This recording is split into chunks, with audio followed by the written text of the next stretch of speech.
Alors oui, bonjour à toutes et à tous. Euh, Je suis bien sûr toujours heureux de revenir parmi vous.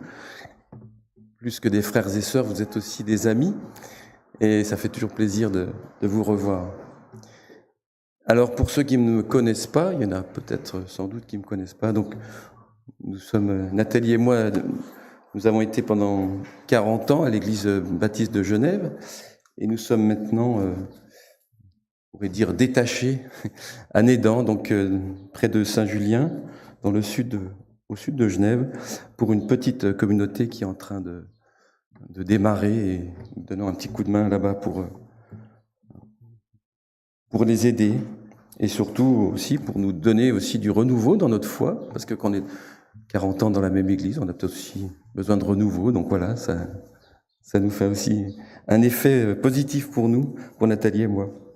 Donc, on a des liens, bien sûr, très ténus avec vous, avec les jeunes. On s'en est occupé pendant quelques temps avec Nordine. Donc voilà, on est content toujours de revenir vous voir. Alors, comme il y avait longtemps que je n'étais pas venu, j'avais le choix au niveau des prédications. Je pouvais en choisir. Il y en avait plein qui me faisaient penser à vous, que j'aurais voulu vous partager. Puis en fait, j'étais un peu, je dois vous dire, un peu rattrapé. Alors, par une actualité qui n'est pas aussi récente que celle qu'on connaît aujourd'hui, mais quand même, elle est assez récente. Parce que la France traverse une crise sociale assez importante.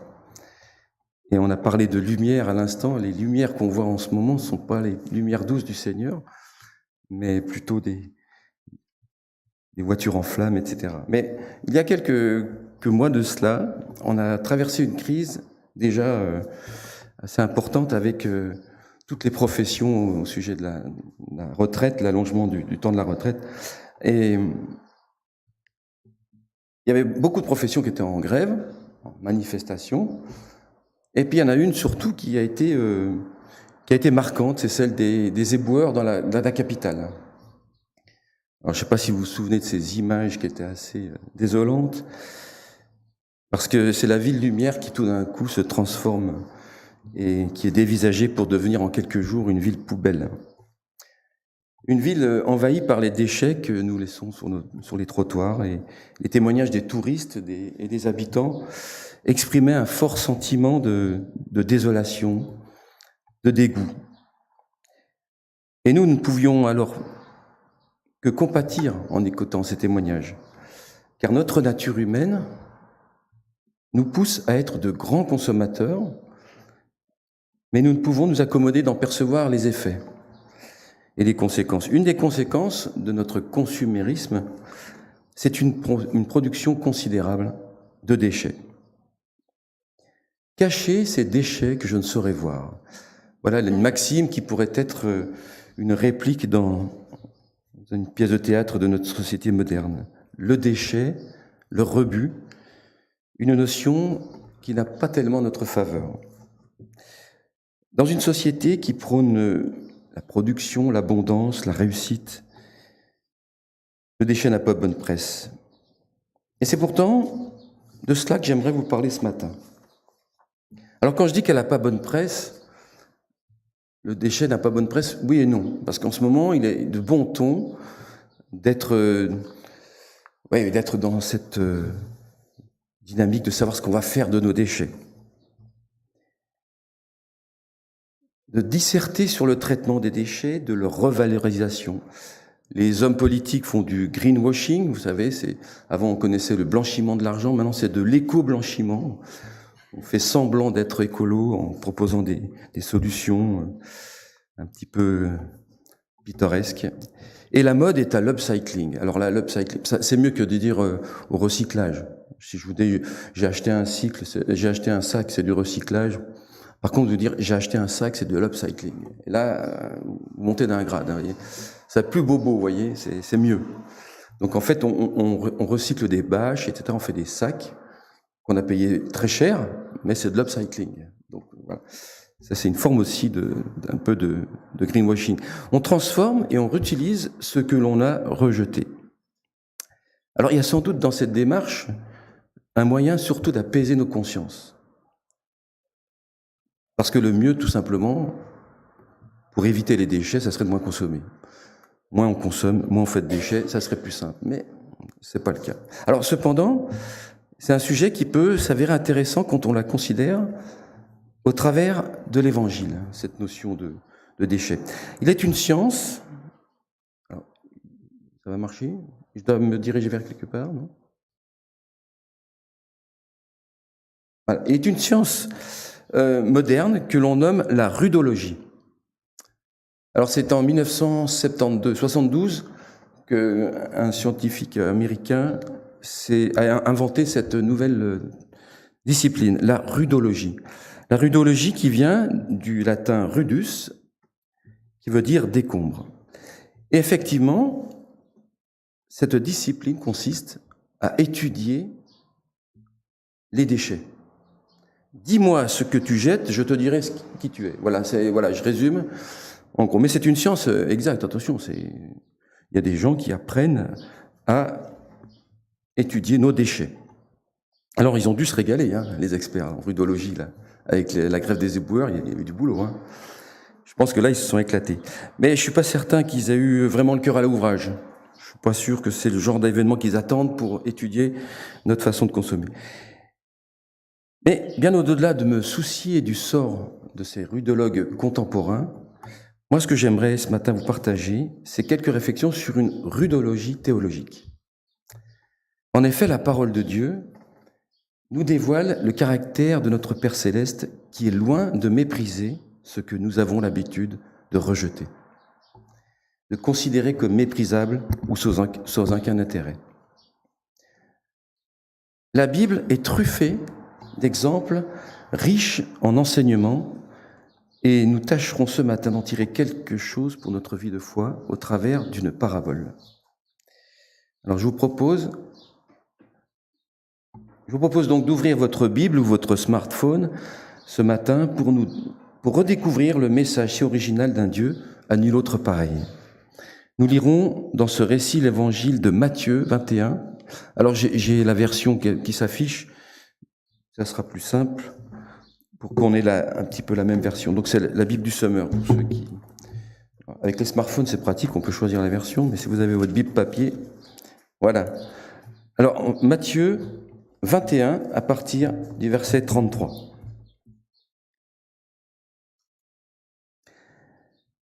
Écoutez encore une parabole. Un homme avait une propriété.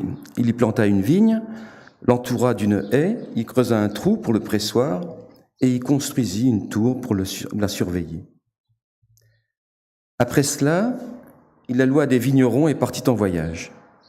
À l'approche des vendanges, il envoya des serviteurs auprès de ces vignerons pour recevoir la part de récolte qui lui revenait. Mais les vignerons se précipitèrent sur ces serviteurs. L'un d'eux fut roué de coups, un autre fut tué, un troisième assommé à coups de pierre. Le propriétaire envoya alors d'autres serviteurs, plus nombreux que les premiers, mais ils furent reçus de la même manière par les vignerons. Finalement, il leur envoya son propre fils, en se disant « Pour mon fils au moins, ils auront du respect ». Mais dès que les vignerons aperçurent le fils, ils se dirent entre eux « Voilà l'héritier, venez, tuons-le, et nous récupérerons son héritage. » Ils se jetèrent donc sur lui, le traînèrent hors du vignoble et le tuèrent. Quand le propriétaire de la vigne viendra, comment agira-t-il envers ces vignerons ? Les disciples lui répondirent « Il fera exécuter sans pitié ces misérables, puis il confiera le soin de sa vigne à d'autres vignerons qui lui donneront sa part de récolte en temps voulu. » Jésus ajouta « N'avez-vous jamais lu dans les Écritures la pierre rejetée par les constructeurs est devenue la pierre principale à l'angle de l'édifice ? C'est le Seigneur qui l'a voulu ainsi, et c'est un prodige à nos yeux. » Je crois qu'on arrête la lecture ici. Ah oui, pardon. Voilà pourquoi je vous déclare que le royaume de Dieu vous sera enlevé et sera donné à un peuple qui en produira les fruits.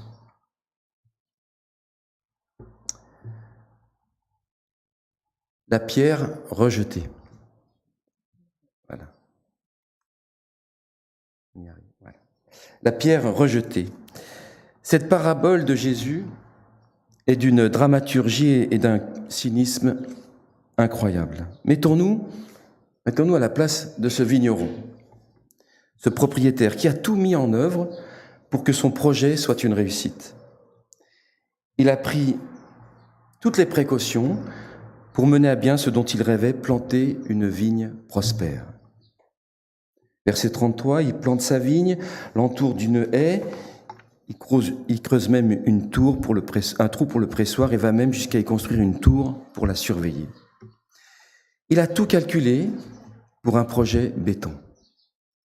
Et après cela, il peut partir en voyage le cœur léger. Il a confié son ouvrage à des vignerons en qui il a pleinement confiance. La suite de la parabole est tragique. Malgré sa persévérance, alors qu'il s'y prend à 3 reprises, y envoyant jusqu'à son propre fils, rien n'arrêtera la folie meurtrière de ceux à qui il avait confié son bien. Et Jésus de rappeler la pierre rejetée par les constructeurs est devenue la pierre principale à l'angle de l'édifice. C'est le Seigneur qui l'a voulu ainsi et c'est un prodige à nos yeux. C'est le psaume 118 que Jésus reprend ici, au verset 22 et 23 du psaume 118.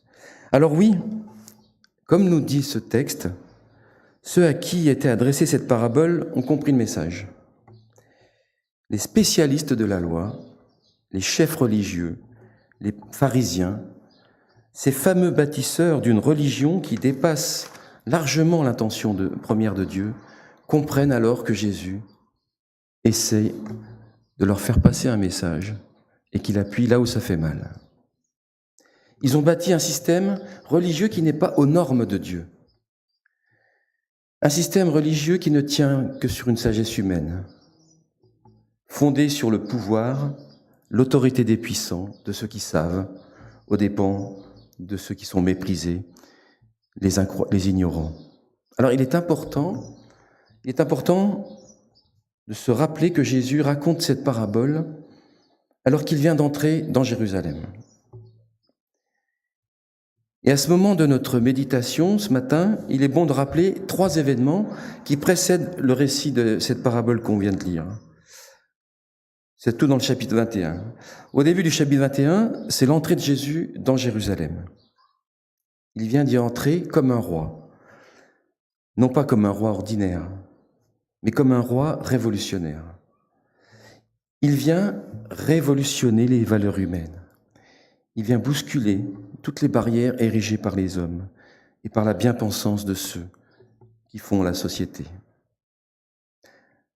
C'est ce que nous rappelle le dimanche des Rameaux, ce dimanche qui célèbre le début de ce chemin qui mènera Jésus vers la croix. Il vient bouleverser les codes par son entrée sur une entrée royale pourtant, mais sur un ânon, plutôt que sur un cheval ou un chameau, qui était plutôt de la coutume à l'époque pour mettre en avant un roi et sa prestance. Le deuxième événement intéressant qui nous est rapporté et qui a fait couler beaucoup d'encre, c'est son intervention, l'intervention de Jésus dans le temple, une intervention fracassante.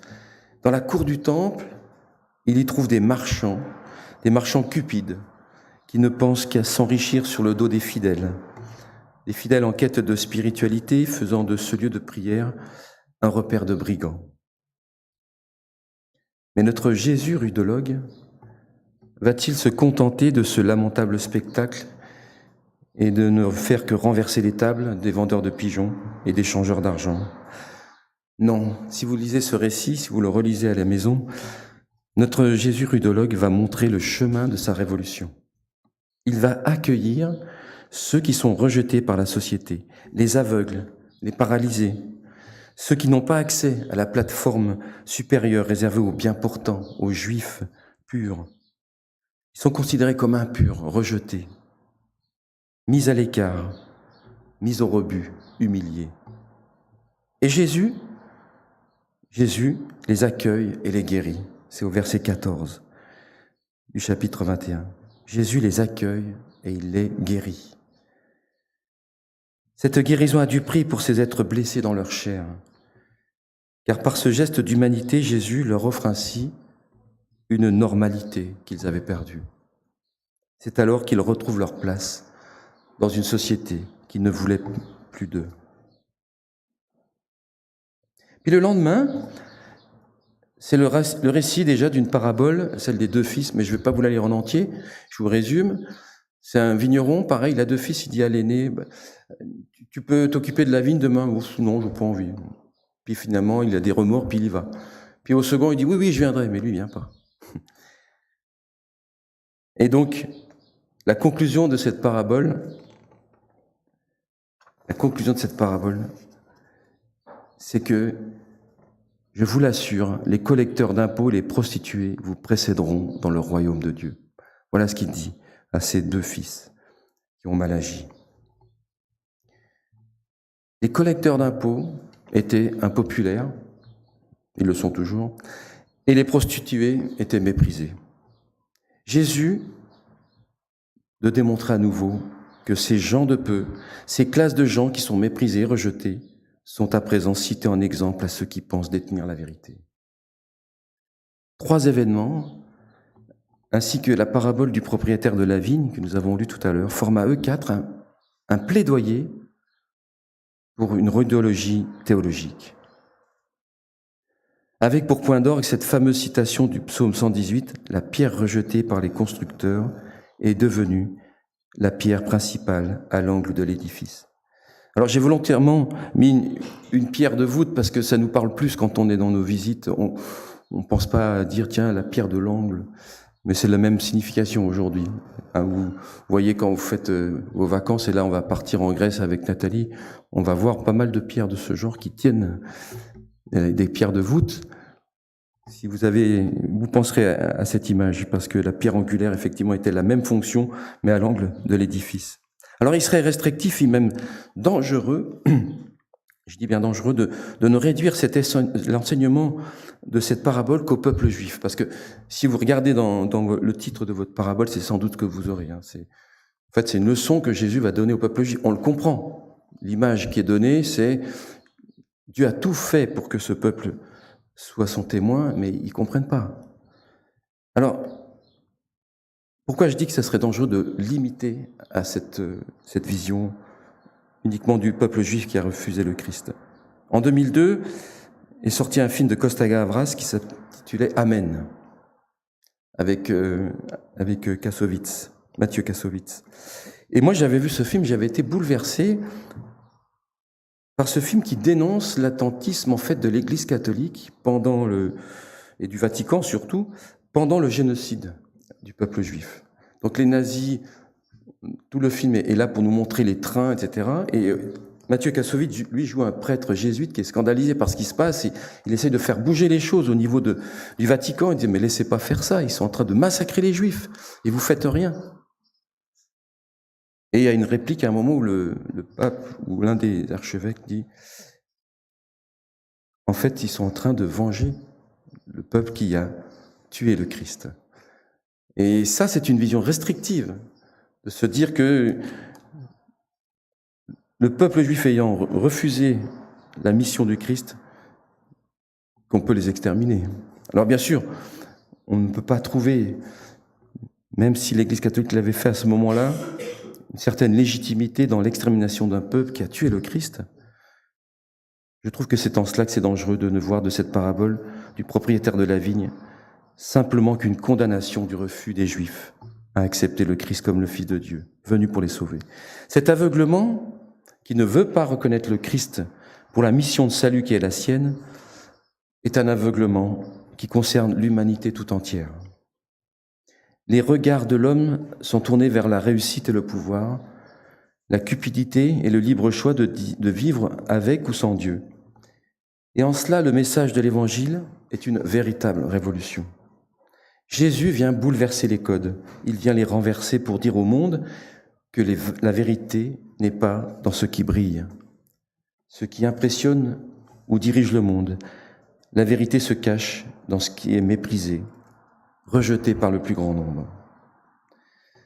Ce que les bâtisseurs du monde ont rejeté va devenir la pierre de l'angle de l'édifice qu'est l'Église, la communauté de toutes celles et ceux qui croient que le Fils de Dieu est le Sauveur du monde. Alors oui, cette parabole s'adresse bien sûr en priorité à ces docteurs de la loi qui se refusent à entendre le message du salut du Christ. Mais il s'adresse aussi à nous, qui avons du mal à percevoir la pensée de Dieu dans une société qui ne veut pas de lui. Repensons à ce Dieu qui avait misé sur le peuple d'Israël pour être son peuple témoin sur terre. Ce peuple en qui il avait mis toute sa confiance pour gérer les biens qui lui étaient confiés. Comme le propriétaire de la vigne, notre Père céleste aurait voulu se reposer sur ce peuple élu et vivre sereinement son 7e jour, un 7e jour éternel, comme un véritable repos. Mais il a tenté, au travers de l'histoire d'Israël, de leur envoyer des prophètes et des rois, mais rien n'y fit. Tout comme ce propriétaire, il a dû aller jusqu'à donner son propre fils, ce qu'il a de plus cher, pour convaincre ceux qui sont aveuglés par des valeurs humaines, loin de la pensée de Dieu. Et c'est alors que la pierre rebutée, celle qui était rejetée par les hommes, est devenue celle de l'angle. Et c'est bien de l'Éternel que cela est venu. Et c'est un prodige, une merveille à nos yeux.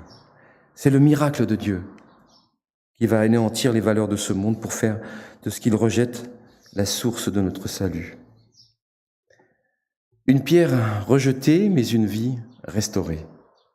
Car ce que le monde a mis au rebut va reprendre vie 3 jours après que les hommes aient les condamnés au tombeau. On a voulu l'enfermer, l'étouffer dans l'obscurité, mais il a recouvré la vie et il a révélé sa lumière. Une pierre rejetée, mais sur laquelle se repose une solide reconstruction de Dieu, qui est le seul bâtisseur. Une solide reconstruction. Alors, l'Église catholique a heureusement fait son mea culpa pour cette période si sombre du génocide du peuple juif. Et elle ne cesse de se remettre en question encore aujourd'hui dans bien d'autres domaines. Il en est de même pour le mouvement évangélique qui n'est de loin pas en reste. Nous avons aussi, dans notre histoire d'Église, et malheureusement, elle reste jalonnée de ses propres erreurs. L'Église, sitôt qu'elle s'éloigne du plan divin pour se perdre dans la libéralité ou le légalisme, s'éloigne de sa mission. Et le pape François, en octobre 2020, a écrit un très long texte intitulé « Fratelli Tutti », tous frères. C'est une encyclique qui développe en profondeur le thème de la fraternité et de l'amitié sociale. Ce texte commence au chapitre 1 par ces paroles « Les ombres d'un monde fermé se répandent sur le monde, laissant sur le bord de la route des personnes blessées qui se trouvent exclues, rejetées. » Puis le pape François d'ajouter un peu plus loin « Ce ne sont pas seulement la nourriture ou les biens superflus qui sont objets de déchets, mais souvent les êtres humains eux-mêmes. »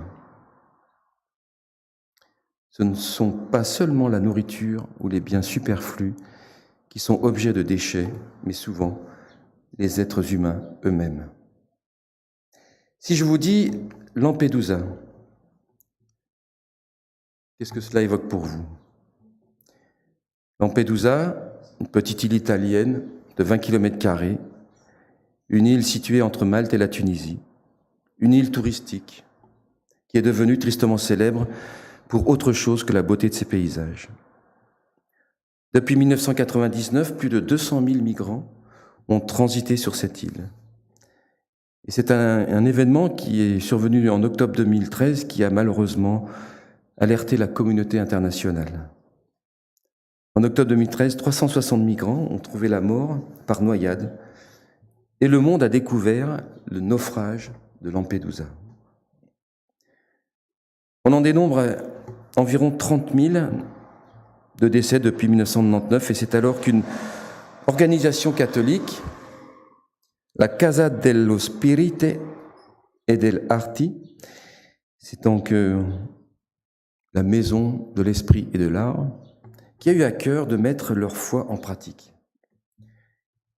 elle a demandé au ministère de l'Intérieur italien d'extraire une dizaine de barques échouées au fond des eaux, des barques qui transportaient des migrants, et de les mettre à disposition d'une prison de Milan, la prison Opéra de Milan, afin d'y confectionner les croix de Lampedusa, en souvenir de ce triste naufrage de 2013.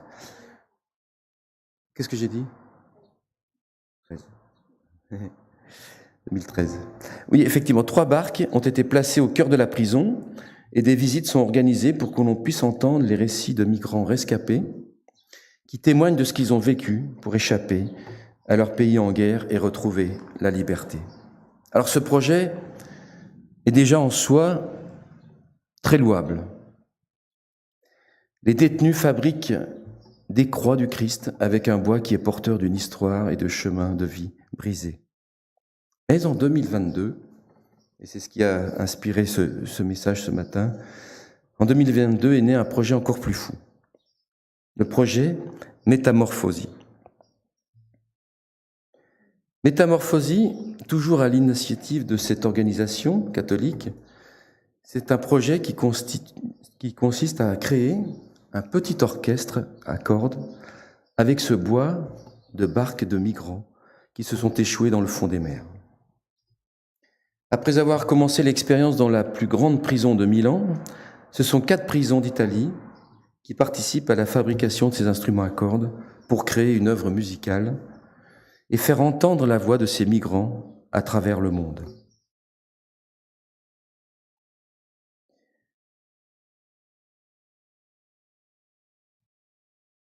Des instruments de musique nés de ces embarcations de fortune. Et en parlant de fortune, savez-vous combien peut coûter un Stradivarius ? Donc, il y a un violoniste là, mais bon, tout le monde a entendu au moins une fois dans sa vie le mot Stradivarius. Donc c'est le violon par excellence. Alors, ce Stradivarius que vous voyez là, enfin, c'est pas celui-là exactement, c'est un Stradivarius. Je crois que j'ai pris la photo sur le site. Il date de 1714. Il a été vendu aux enchères au prix de 14 millions d'euros, 15,9 millions de dollars. Voilà. Sur le site internet du revendeur de violons de la prestigieuse marque italienne, voici ce que l'on peut lire. Sachez qu'il est bon d'afficher un violon très cher. Cela permet, en effet, de justifier d'une certaine élégance par rapport à vos camarades violonistes. Voyez-vous ? Acheter un violon très cher pour épater la galerie, en fait. Notre société aime ceux qui brillent. Notre société aime ceux qui réussissent. Je ne sais pas si vous êtes comme moi dans une entreprise. Alors moi, c'est une entreprise sociale. Je suis dans le social, mais malgré tout, on a un site internet, on a des agents de communication qui doivent poster sur LinkedIn. Il faut faire des posts. Et chaque fois, on vient me dire, Jean-Claude, t'as pas quelque chose qui a bien marché ce mois-ci pour LinkedIn. Il y en a jamais un qui veut me dire, t'as pas foiré un truc là que je puisse mettre ça sur LinkedIn. Dire, voilà, avec tes gars, vous avez fait vraiment une boulette. Alors la direction, toutes les directions maintenant investissent dans les réseaux sociaux, la communication. On doit communiquer que l'on réussit. Les chiffres doivent démontrer les réussites de l'entreprise. Et puis, quand l'agence de com aura publié un post de l'entreprise, il faudra aussi liker. Alors, les collègues, oui, t'as pas liké. Ah non, j'ai pas liké. Mince. Parce qu'il faut qu'on soit plus en fait, on crée des followers, des disciples, en fait, des disciples de la réussite, des suiveurs, on suit. Voilà. Des disciples de la réussite. Mais quant à Jésus, lui, il nous propose tout autre chose. Il nous propose une vie non pas basée sur la réussite, mais sur la grâce de son pardon et de son salut. Alors oui, ce projet, Métamorphosie, est le parfait exemple d'une rudologie théologique. Une rudologie à l'exemple de Jésus-Christ, un magnifique témoignage manifesté au monde. Et je dois vous avouer que j'ai toujours été admiratif devant la devanture d'un luthier. J'ai toujours trouvé que la fabrique d'instruments de musique était d'une grande noblesse. Nous pouvons légitimement nous enchanter du son parfait d'un Stradivarius hors de prix. Mais comment ne pas être émerveillé, interpellé par ce violon fabriqué par des prisonniers de Naples ? Un violon qui est né de ce que la mer avait enfoui et les hommes oubliés. Une embarcation tellement chargée de symboles. Ce qui était perdu revient à une nouvelle vie et va porter au monde la voix des rejetés, la voix de ceux qui ont péri alors qu'ils cherchaient une voie de salut. Je ne sais pas s'il y a des grands lecteurs parmi vous, mais si vous avez l'occasion de lire un livre que vous trouvez chez Folio maintenant en poche, il n'est pas très vieux, Âme brisée du japonais Akiro Mizubayashiki. Et je peux donner les références à ceux qui veulent. Âme brisée raconte l'histoire d'un luthier qui va redonner vie, justement, à un violon. Il va y passer des années. Et c'est dans ce Âme brisée, justement, c'est dans ce livre que vous apercevez que le violon a une âme. Le violon a une âme, c'est une petite pièce qui est à l'intérieur et qui tient, qui est embutée entre les deux parois du violon. Un violon a une âme. Et quelle image parfaite pour ce qui a été fait avec ce projet de métamorphosie, de redonner cette âme à ces violons. Alors que je pense que c'est au-delà de cet exemple-là, de ces violons, il y a pour moi aussi une image de ce que nous sommes. Jésus est venu sauver ce qui était perdu. Et de ce qui était perdu, il a bâti son Église. Alors que nous étions des naufragés de la vie, il a fait de nous des bâtisseurs d'amour. Un peuple dont il est la pierre maîtresse, la clé de voûte, et qui soutient l'édifice par sa grâce, pour en faire une solide construction, un peuple qui portera le son de sa voix jusqu'aux extrémités de la terre.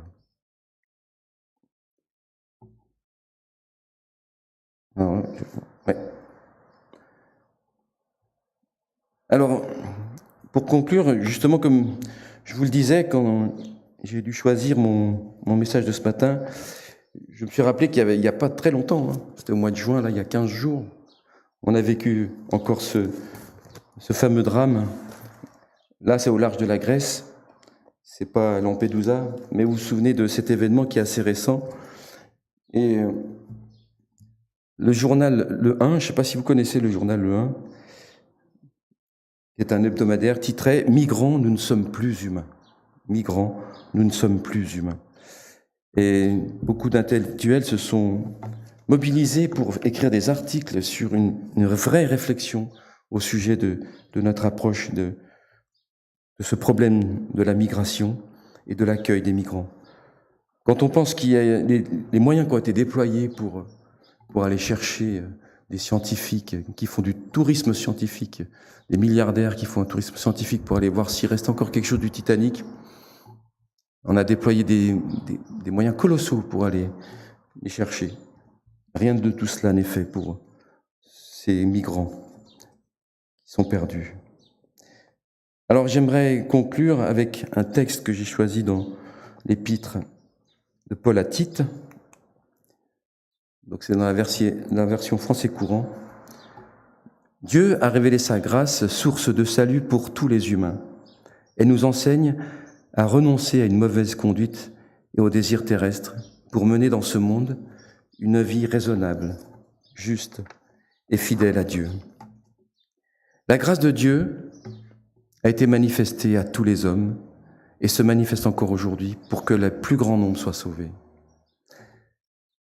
Mais l'homme fait son tri sélectif. Tout comme ce capitaine égyptien qui a décidé de quitter le bateau, laissant derrière lui 750 migrants à la dérive. L'homme fait le choix de ce qui brille, de ce qui répond à son avidité de l'argent, plutôt que de choisir la douce lumière du Christ. Et dans son incroyable grâce, le Seigneur est venu pour nous sortir de l'eau, pour nous donner une vie nouvelle, fondée sur ce qu'il est, un socle solide pour notre vie. À l'instar de ces violons de Lampedusa, nous avons été transformés, reconstruits pour porter le son de sa voix au monde. Et à l'image de ce projet musical, en apprentis rudologues que nous sommes, porter la voix des plus faibles et que le monde a rejeté, alors que notre foi soit nourrie de la pensée du Christ, une pensée révolutionnaire qui ne repose ni sur le libéralisme de notre société, ni sur le légalisme des systèmes religieux, mais sur la grâce de notre Sauveur. Lui qui nous a repêchés et transformés pour que nous puissions mener dans ce monde une vie raisonnable, juste et fidèle à Dieu. Et pour conclure, je vous propose de chanter le cantique 591 dans les gemmes, parce que ce cantique, je trouve qu'il fait écho à ce que nous venons de dire. Les paroles font écho à cette méditation ce matin, et notre Père Céleste nous a envoyé son Fils pour nous libérer de tous nos esclavages. Il est venu pour libérer les chaînes sociétales et religieuses, pour faire de nous, et par sa grâce, des messagers de joie. Alors puissions-nous proclamer sa grâce au creux de la nuit, dans laquelle sont ceux qui n'ont pas encore été touchés par sa lumière. Et nous avons chanté tout à l'heure en début de culte, « Ensemble, nous ferons briller la lumière du Christ, donnant au monde la saveur de l'infini. » Quel programme! Nous ne le ferons pas sans lui, en tout cas, avec le Christ. Merci encore aux musiciens pour aussi la qualité de vos chants tout à l'heure, qui nous ont vraiment portés. Merci beaucoup.